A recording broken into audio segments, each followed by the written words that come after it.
Everyone and their dog is aware of the Maslow's hierarchy of needs at this point. However, I think the most interesting part of the pyramid comes in the middle. Just slightly above the need for personal safety in the hierarchy comes the need for belonging and love. I find this part to be the most interesting, but also the most neglected part of the pyramid. In the world of the two C's, computers and COVID, we all too often try to replace belonging needs that come from social and community groups with digital connections, especially since COVID and the era of at-home working. We are longing for belonging, and that belonging can be found in the Kirribilli Knights Cricket Club. We understand how the club is looking for more revenue from external sources and how they are yet to realize their potential. In our situational analysis, the strength of the existing membership base was recognized as a big strength, with the weaknesses mostly lying in brand presence for the club. Opportunities included the expansion of Wally Tate Park, as well as the young families in Runcorn that are flocking to the suburb due to lower home prices. And it was also noted that the community is distinctly diverse. So we really want to lean into these opportunities for community growth around a series of events which will establish Kirribilli Knights as a central hub for the community and not merely just a cricket club, and the value it has to offer to outsiders outside of cricket in the community. These events take form in 3 different community days with vendors, live music, and hubs that appeal to the young families of Runcorn and its surrounding suburbs. We also want these events to feel really cozy and intimate, leaning into the family values of the suburb. These events will also show flares of multiculturalism through a variety of food and different music from across the globe that will appeal to all of the different cultures that occupy it. And these events will drive people to the club through and create a completely separate audience from the existing membership base, as well as deepening those connections as well.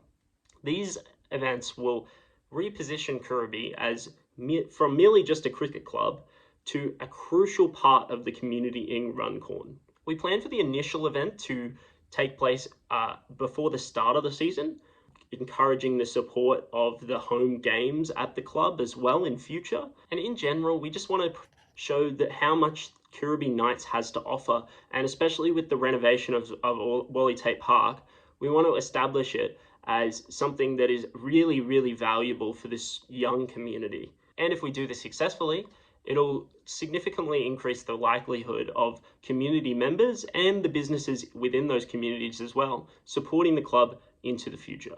So those 3 events will be staggered at the start of the season, middle of the season, and in the off season.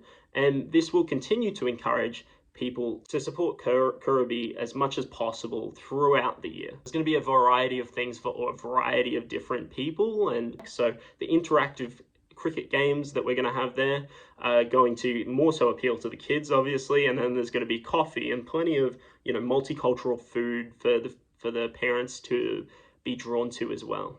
One key element of our plan is a social media hub and a mascot to go with it. This is going to encourage people to post to social media with a hashtag that is linked back to Kirribilli Knights.